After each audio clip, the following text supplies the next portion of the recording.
لله رب العالمين والصلاة والسلام على سيد الأنبياء والمرسلين محمد وآله وصحبه أجمعين. سبحانه الظاهر أنه اسم بمعنى التسبيح صبر بس. اللهم صل على سيدنا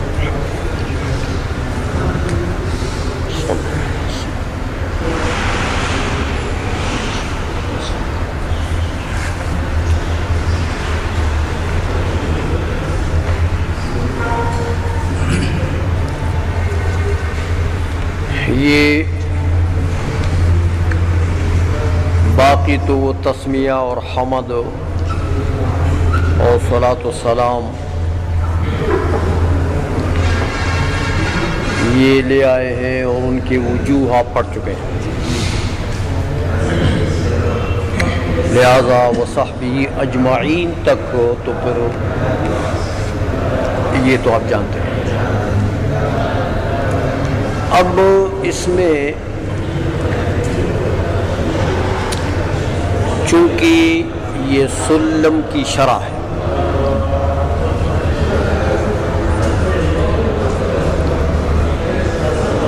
سلم میں علامہ بہاری نے، علامہ محب اللہ بہاری اللہ علیہ، یہ مسلم الثبوت اور سلم العلوم دونوں کے مصنف ہیں.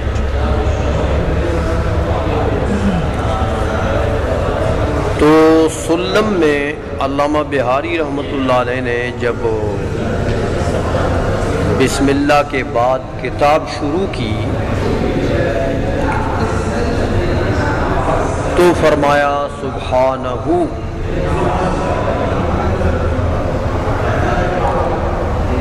سبحانہ.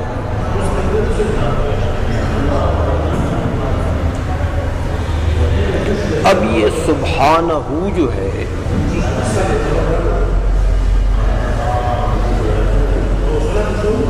یہ تو وہ بات آپ پڑھ چکے ہیں کہ بسم اللہ الرحمن الرحیم میں تو تغییر تبدیل مصنفین نہیں کرتے ہیں، وہ تو قرآن کی آیت ہے. لیکن حمد چونکہ نام ہے اظہار صفات کمالیہ کا، تو قرآن میں الحمدللہ بھی ہے، حدیث میں بھی امر ہے اس کے اوپر کہ کل امر ذی بال وغیرہ الی آخرہ. سلف صالحین کا طریقہ بھی حمد لانا ہے، لیکن حمد کے الفاظ میں تغییر تبدیل کرتے ہیں مصنفین. صرف وہ الحمدللہ کے ہمیشہ وہ الحمدللہ رب العالمین نہیں لاتے. یہاں تو ملاسن تو لا چکے ہیں الحمدللہ رب العالمین، لیکن سارے مصنفین ایسا نہیں کرتے. کبھی کبھی الحمدلولی ہی کہہ دیتے ہیں، کبھی الحمدلمستاہل ہی کہہ دیتے ہیں، کبھی حمد کا لفظ ہی چھوڑ دیتے ہیں، سبحانہ کہہ دیتے ہیں جیسے علامہ بہاری نے کہا. تو چونکہ یہ تغییر تبدیل اس میں جائز ہے، اس لیے کہ حمد نام ہے اظہار صفات کمالیہ کا، تو خطبہ میں صفات کمالیہ کا ذکر کرنا چاہیے تو حمد ہو جائے. جس صفت کمال کا بھی ذکر ہو جائے تو حمد ہو جائے. اس لیے علامہ بہاری نے سلم میں الحمدللہ یا حمد کا مادہ ہی ذکر نہیں کیا، حمد کے مادے کو ہی چھوڑ دیا، سبحانہ کہہ دیا.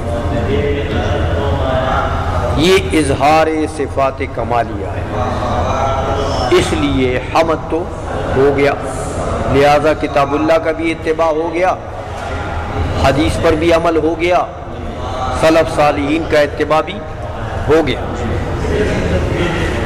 تو علامہ بہاری رحمۃ اللہ علیہ سے تو یہ سوال رفع ہوگا. باقی اب بات یہ ہے کہ سبحانہ یہ چونکہ خطبے کا اول لفظ ہے، سبحان کے لفظ کو ہو کے طرف مضاف کر دیا، ضمیر غائب کی طرف۔ ضمیر غائب کے لیے ضروری ہے کہ اس کا مرجع پہلے ہو۔ تو یہاں تو اس لفظ سے پہلے صرف بسم اللہ ہے اور تو کوئی چیز ہے نہیں، تو یہ ہو ضمیر کا مرجع تو یہاں مذکور نہیں ہے۔ تو یہ اعتراض البتہ ہوتا ہے کہ یہ تو اضمار قبل الذکر لازم آ گیا۔ علامہ بہاری تو بہت بڑی شخصیت ہے، ان کے کلام میں اضمار قبل الذکر لازم آ جانا یہ تو ٹھیک نہیں ہے، لیکن اس کا جواب کئی جوابات ہیں۔ پہلا جواب تو یہ دیتے ہیں کہ بسم اللہ کے ضمن میں جو اللہ ہے اسی کی طرف یہ ہو ضمیر عائد ہے۔ دوسرا جواب یہ کہ بسم اللہ کے اللہ کی طرف بھی عائد کرنے کی ضرورت نہیں ہے، سبحان خود مصدر ہے یا اسم مصدر ہے یا علم مصدر ہے، احتمالات ہیں، آگے آئے گا بات۔ تو مصدر ہو یا اسم مصدر ہو، اس کے ضمن میں مسبح موجود ہے۔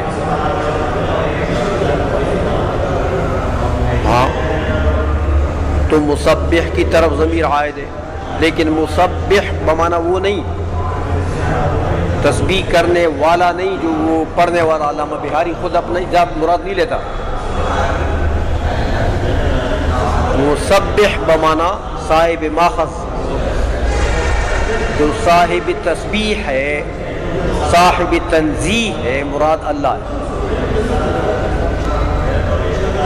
یا اس مفعول کا صیغہ بولے، مسبح معنی ہے کہ، تو اس مسبح کی طرف ضمیر عائد ہے۔ تیسرا جواب جو قوی جواب ہے وہ یہ ہے کہ دیکھیں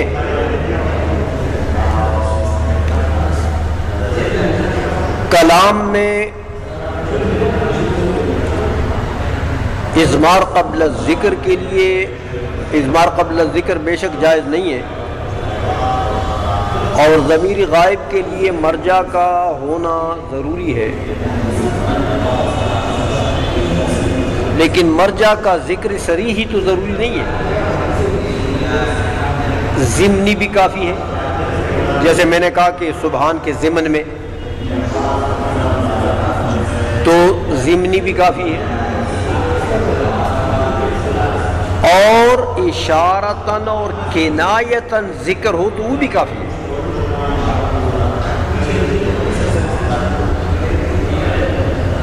مرجع کا ذکر صریح ضروری نہیں ہے۔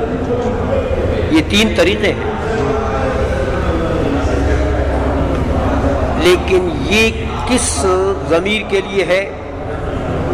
جو ضمیر اللہ کے رسول کی طرف عائد نہ ہو، اس کے لیے یہ قانون ہے، اس کے لیے یہ قانون ہے کہ اس کا مرجع صراحتاً یا ضمناً یا کنایتاً ذکر کرنا ضروری ہے، لیکن جو ضمیر اللہ کی طرف عائد ہو یا اللہ کے رسول کی طرف عائد ہو، وہاں نہ کنایتاً اس کا ذکر ضروری ہے، نہ اشارتاً اس کا ذکر ضروری ہے، نہ صراحتاً اس کا ذکر ضروری ہے۔ پڑھ چکے ہیں آپ کہ اللہ جل مجدہ تو ہر مومن کے تصور اور دل میں رہتا ہے۔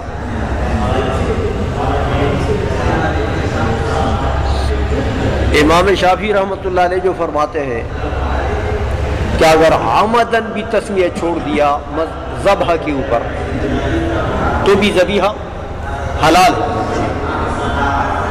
عمدن بھی چھوڑ دیا تو وہ کیوں کہتے ہیں؟ اسی لیے تو بھی کہ بھئی بسم اللہ ہے، اللہ اکبر، تو اللہ اکبر، اللہ تو وہ تو ہر مومن کے دل میں ہے. تو مومن ایمان اس کا قرینہ اور دلیل ہے کہ اللہ اس کے تصور اور دل میں ہے. تو یہ ذبیحہ ما اہل لغیر اللہ میں، ما اہل بہ لغیر اللہ میں نہیں آتا. تو بہرحال تو یہ ضمیر جو ہے، تیسرا جواب یہ ہے کہ یہ ضمیر جو ہے یہ اللہ کی طرف عائد ہے.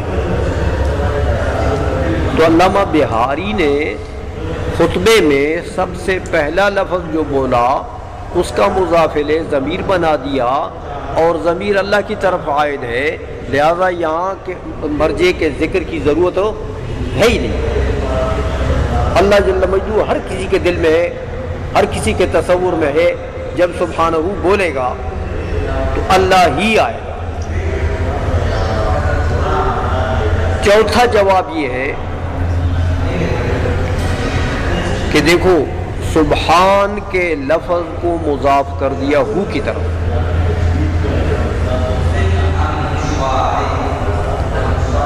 تو سبحان بعض علماء کہتے ہیں مصدر ہے، سبحہ کا مصدر ہے، مجرد ہے، مزید نہیں ہے. بعض علماء کہتے ہیں یہ اس میں مصدر ہے.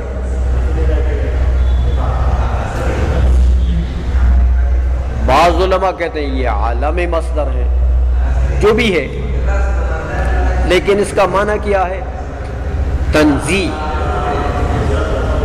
مصدری معنی کرو گے تو تنزیہ، تنزیہ من جمیع العیوب، نزاہت من جمیع العیوب. تو نزاہت من جمیع العیوب یہ صفت خاصہ نہیں ہے باری تعالیٰ کا، یہ صفت کسی اور میں پائی جاتی ہے. سمجھ آئیے؟ تو جب سبحان کا لفظ ذکر کر دیا تو سبحان تو باری تعالیٰ کی صفت خاصہ ہے، یہ صفت تو کسی اور میں پائی نہیں جاتی ہے.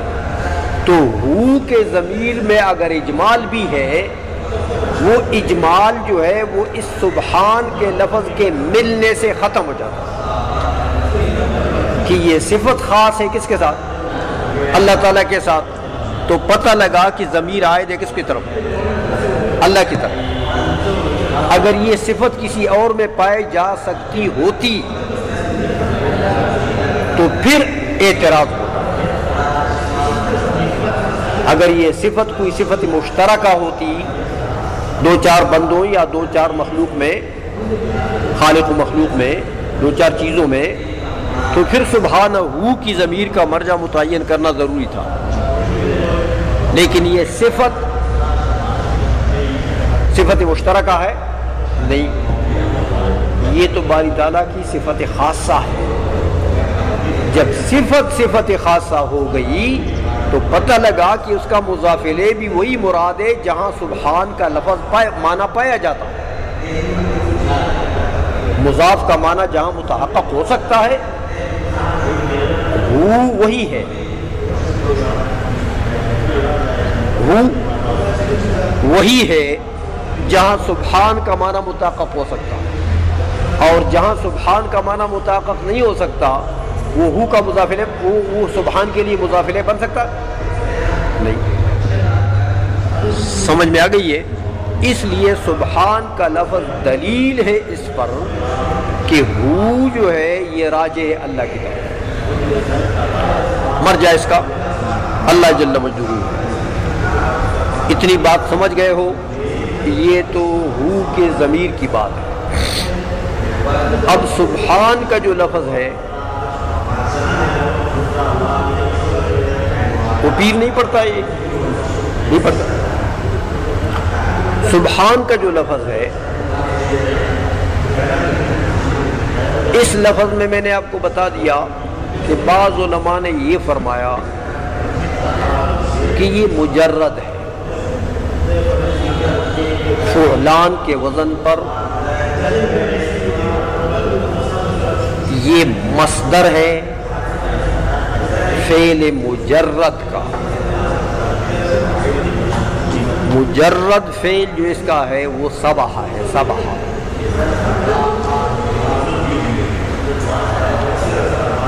صبح یسبح، قرآن نے بھی یسبح کو استعمال کیا ہے، کل فی فلک یسبحون،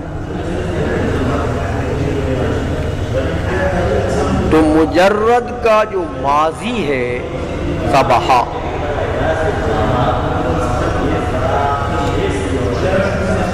یہی مادہ ہے صبح والا،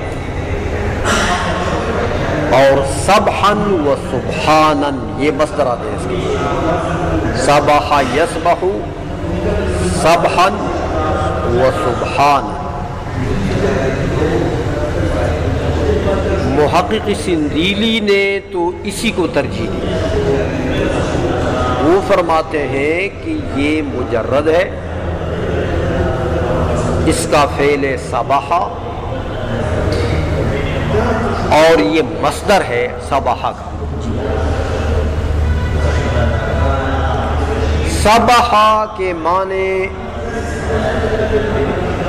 آتے ہیں بمعنی ذہب وبعد، صبح فی الارض عرب کہتے ہیں، یعنی ذہب فی الارض، صبح فی الماء ذہب فی الماء، پانی میں تیرتے ہوئے چلا گیا، دور چلا گیا۔ تو یہ تو فرماتے ہیں کہ بھائی یہ صبح کا مصدر ہے، جب یہ مصدر ہے صبح کا تو پھر یہ صبح سبحانن گویا کہ یہ مفعول مطلق ہے، مصدر ہے اور مفعول مطلق ہے، اسی فعل مقدر کے صبح نکالنا پڑے گا اس کے لیے۔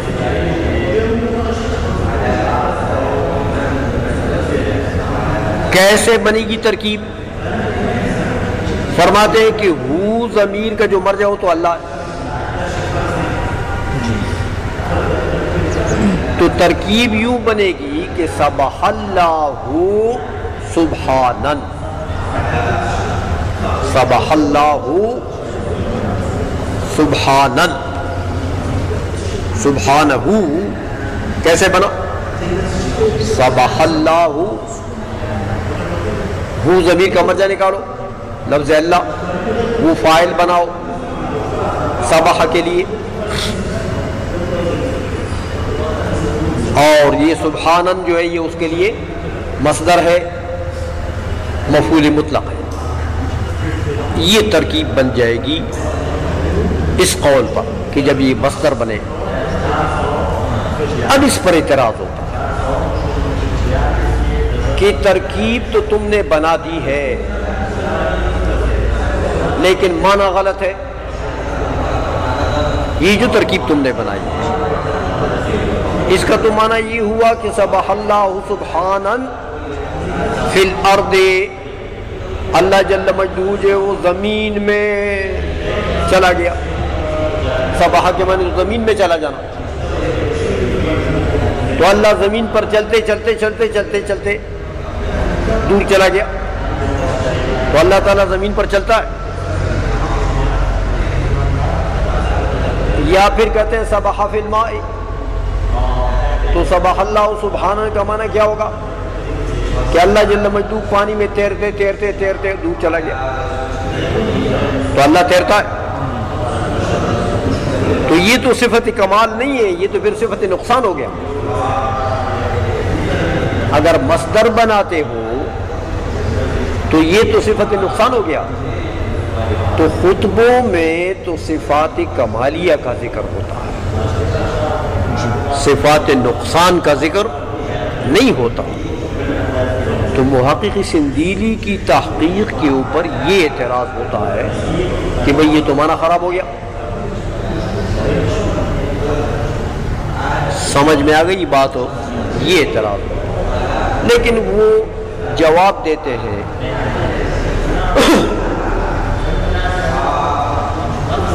کہ بھائی کبھی کبھی ایسا ہوتا ہے، آپ نے معانی، بیان، بدیع، یہ جو علوم ہم پڑھتے ہیں ان میں تجرید ایک قانون ہے کہ بعض الفاظ کو بعض معانی سے مجرد کر دیا جاتا ہے۔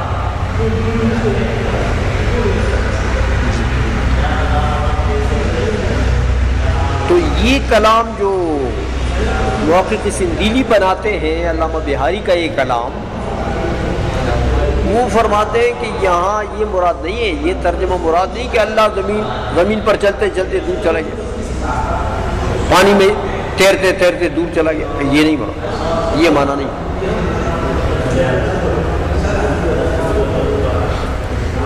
یہاں سبحہ کے معنی ہے محض ذہب و بعد، فی الارض یا فی الماء، اس سے مجرد کرو، اس کو نکال دو، تجرید کرو۔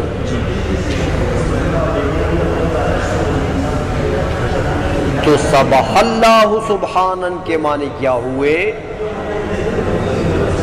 ذہب اللہ،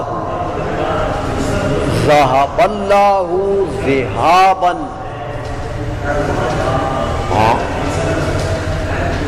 فی کمال الذات والصفات وبعد فی ذالک۔ اللہ جل مجدہ نے ذہاب کیا صفات میں، صفات کمالیہ میں، اپنی ذات میں اور اپنی صفات کمالیہ میں، وبعد فی ذالک، اور اس میں بعید چلا گیا۔ یہ معنی، اس پر پھر اعتراض ہوتا ہے کہ یہ تو بھی ٹھیک نہیں ہے۔ کیوں کہ یہاں تو پھر اللہ کے لیے تم نے ذہاب ثابت کر دیا، چلو فی الارض نہیں یا فی الماء نہیں، لیکن ذہبہ تو کہہ دیا نا، سبحہ بمعنی ذہبہ، تو اللہ چلا گیا، تو اللہ چلا جاتا ہے؟ اللہ جاتا بھی تو نہیں ہے۔ اور بعد دور ہو گیا، تو اللہ دور ہو جاتا ہے؟ اللہ دور بھی تو نہیں ہوتا۔ اس کا جواب محقق سندیلی نے دیا کہ بھائی سمجھو بات، ذہاب و بعد جو ہے یہ ایک حصی ہوتا ہے، ایک رتبی ہوتا ہے۔ ایک تو حصی ذہاب ہے اور بعد ہے، حصی بعد، اور ایک رتبی ذہاب اور بعد ہے۔ یہاں مراد ذہاب و بعد سے کیا چیز ہے؟ رتبی بعد، رتبی ذہاب، کہ ذہب بمعنی علا، بعد بمعنی علا۔ تو سبح اللہ سبحانن کے معنی کیا ہوئے؟ علی اللہ، اعلاء، بلند ہوا، بلند ہوا اللہ جل مجدہ، بلند ہونا، مصدر ہے، مفعول مطلق ہے۔ اللہ جل مجدہ اپنی ذات اور اپنی صفات میں بلند ہو گیا۔ تو سبح اللہ سبحانن کے معنی کیا ہوئے؟ کہ اللہ بلند ہو گیا رتبے کے لحاظ سے، اپنی صفات میں اور اپنی ذات میں وہ بلند ہو گیا۔ اب پھر اعتراض ہوتا ہے کہ یہ تو پھر حدوث لازم آ گیا، کیونکہ تم کہتے ہو بلند ہو گیا، تو ہو گیا تو حادث ہوتا ہے، جس چیز میں ہو گیا آ جاتا ہے وہ کیا ہوتا ہے؟ پہلے نہیں تھا تو اب ہو گیا، تو یہ تو پھر اللہ جل مجدہ محل حوادث بنا دیا تم نے، تو یہ تو ایک اور نقصان لازم ہے۔ اس کا جواب یہ ہے کہ یہ ہو گیا ہر جگہ حدوث کے لیے نہیں آتا، بہت سی صفات ایسی ہیں کہ ہم کہتے ہیں اللہ جل مجدہ ان صفات سے موصوف ہو گیا، لیکن اس کا تو مطلب یہ نہیں ہے کہ ابھی موصوف ہو گیا، پہلے نہیں تھا، بلکہ جو دائماً موصوف ہوتا ہے کسی صفات سے، ان کے لیے بھی زمان حال میں جب آپ تعبیر کرتے ہیں تو ہو گیا کا لفظ بولتے ہیں، تو علا بمعنی اس کے کہ باری تعالی بلند ہے دائماً اپنی ذات اور صفات میں، بلند ہے دائماً، یہ نہیں کہ ابھی بلند ہو گیا۔ آئی سمجھ میں؟ اور آپ نے پڑھا ہے کہ یہ ماضی کا صیغہ جو ہے یہ دوام اور استمرار غیر منقطع، غیر متجدد کے لیے بھی استعمال ہوتا ہے۔ سمجھ میں آئیے؟ جس طرح باری تعالیٰ کی صفات میں ماضی کے تھوڑے استعمال ہیں، بہت سے صیغے استعمال ہیں۔ تو محقق سندیلی نے یہ جوابات دے کر اپنی تحقیق کو ثابت کر دیا کہ بھائی یہ سبحان جو ہے یہ مصدر ہے اور یہ مجرد ہے، اس بات کو سمجھ گئے ہو؟ اور معنی یہ بنے گا اس صورت میں کہ اللہ جل مجدہ دائماً عالی اور بلند ہے اپنی ذات اور صفات میں، تو یہ تو صفت کمال بن گیا، لہذا مقام مدح میں اس کا ذکر صحیح ہے۔ یہ ایک تقریر محقق سندیلی نے اس مقام کی ہے۔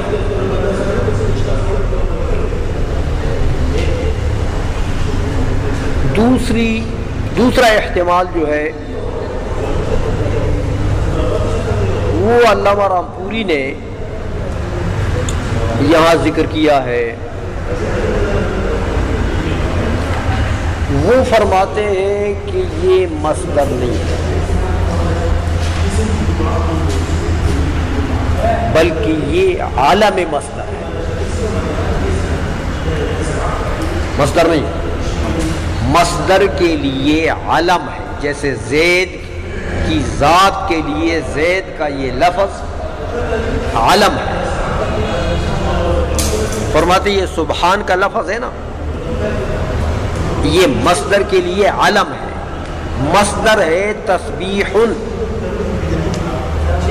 باب تفعیل کا، سمجھئے؟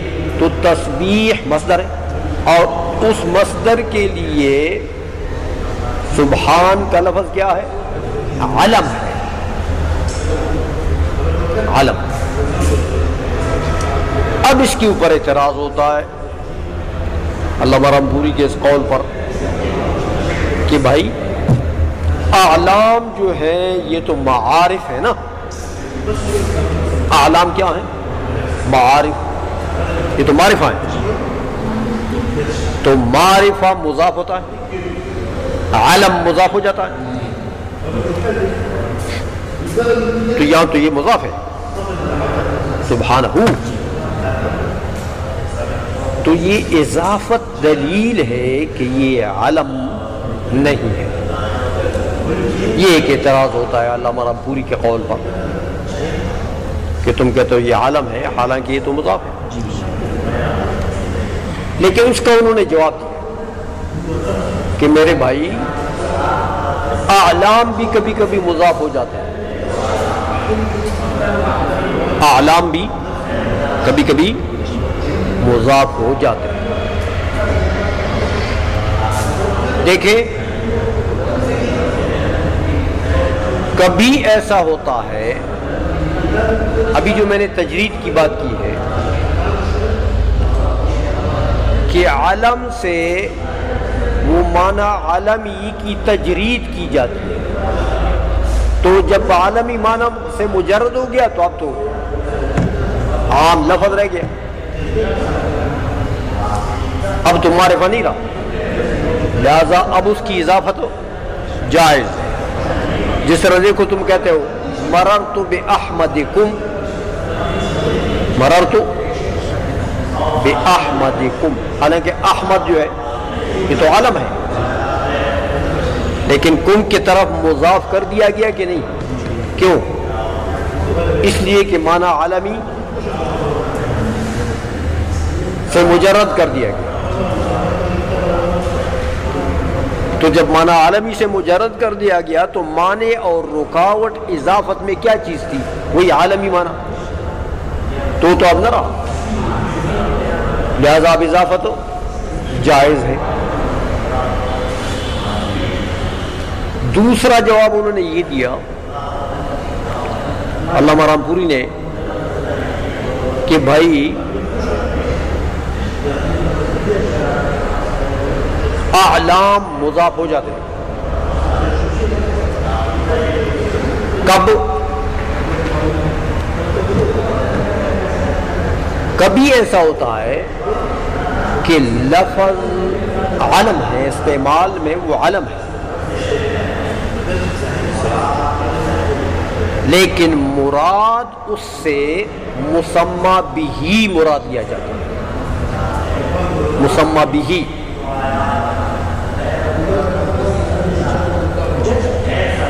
تو مسمى بہ جب ہو جائے تو اب عام ہو گیا کہ نہیں ہوا؟ اب دیکھیں نا، جب آپ زید ایک عالم ہے فرض کرو ایک خاص ذات کے لیے، لیکن جب آپ زید سے مسمى بزیدن مراد لیں گے، مسمى بزیدن، تو مسمى بزیدن جو ہے وہ تو یہ زید بھی ہو سکتا ہے، دوسرا بھی ہو سکتا ہے مسمى بزیدن۔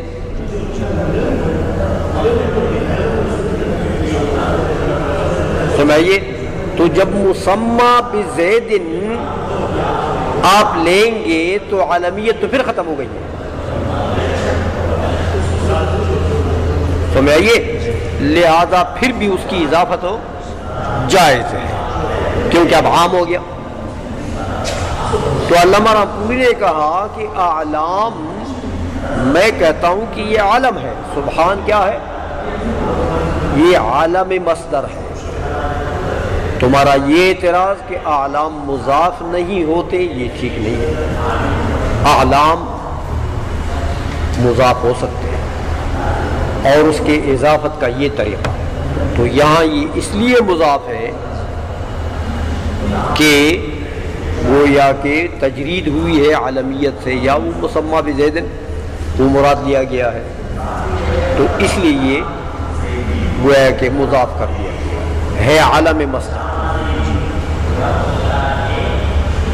دو قول ہوئے اس میں کہ یہ عالم مصدر ہے یا اسم مصدر یا مصدر ہے۔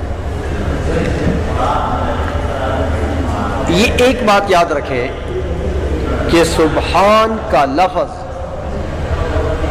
اگر مقطوع عن الاضافت ہو، اضافت نہ مستعمل بالاضافت نہ ہو، بعض لوگ کہتے ہیں کہ سبحان کا لفظ لازم الاضافت ہے،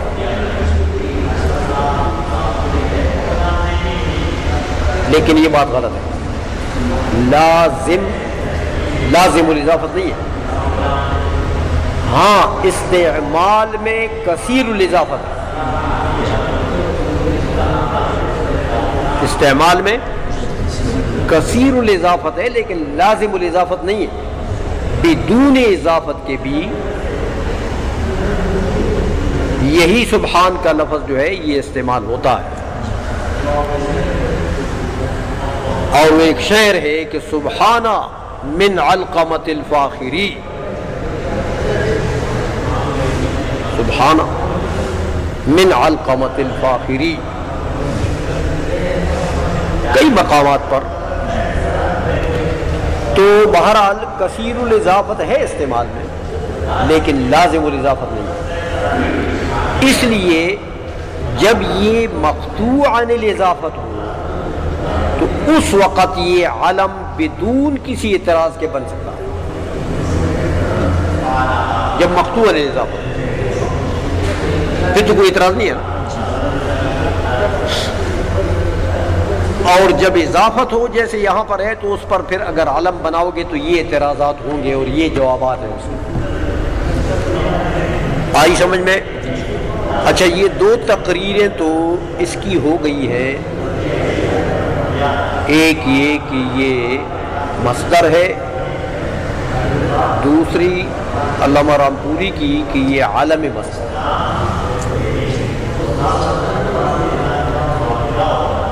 تیسری تقریر ملا حسن خود کر رہے ہیں.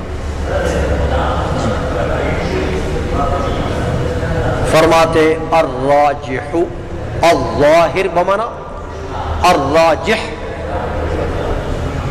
دیکھو ظاہر کا جو لفظ ہے ظاہر، اس کے اوپر جب الف لام داخل ہو جائیں گے تو یہ بمانا کس کے ہو جائیں گے؟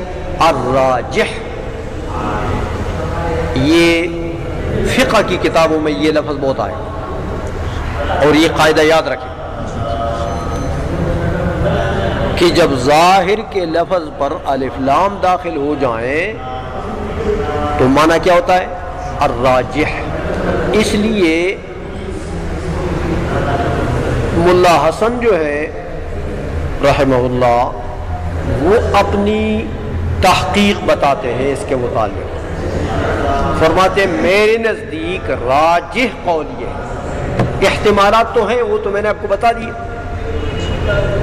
لیکن میرے نزدیک راجح یہ ہے کہ انہو اسم بمعنی التسبیح،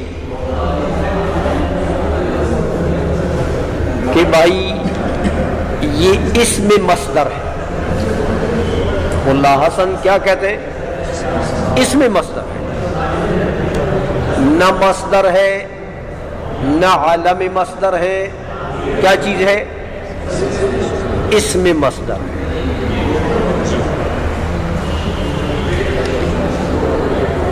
مصدر اور اسم مصدر میں آپ فرق جانتے ہیں کہ مصدر جو ہے اس میں وہ معنی حدثی پر وہ دلالت کرتا ہے، معنی حدثی اور وہ دلالت کرتا ہے.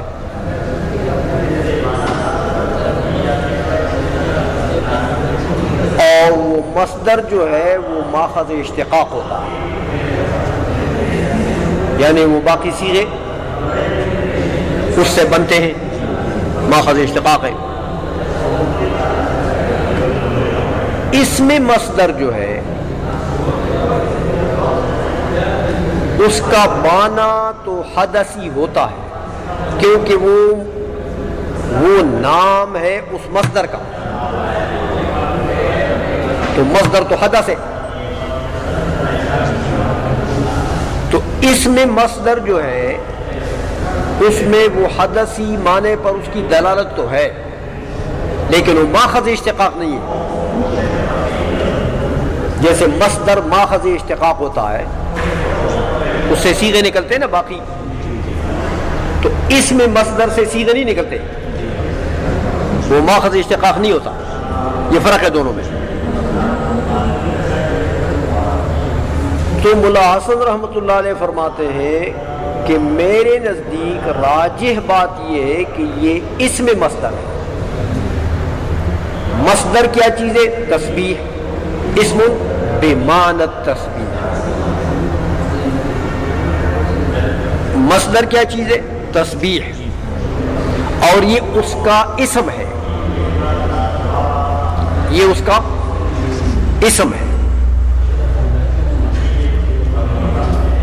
تسبیح کے معنی میں ہے. یہ بات تھوڑی سی لمبی ہے، میرے خیال میں کل کر لیتے ہیں ٹائم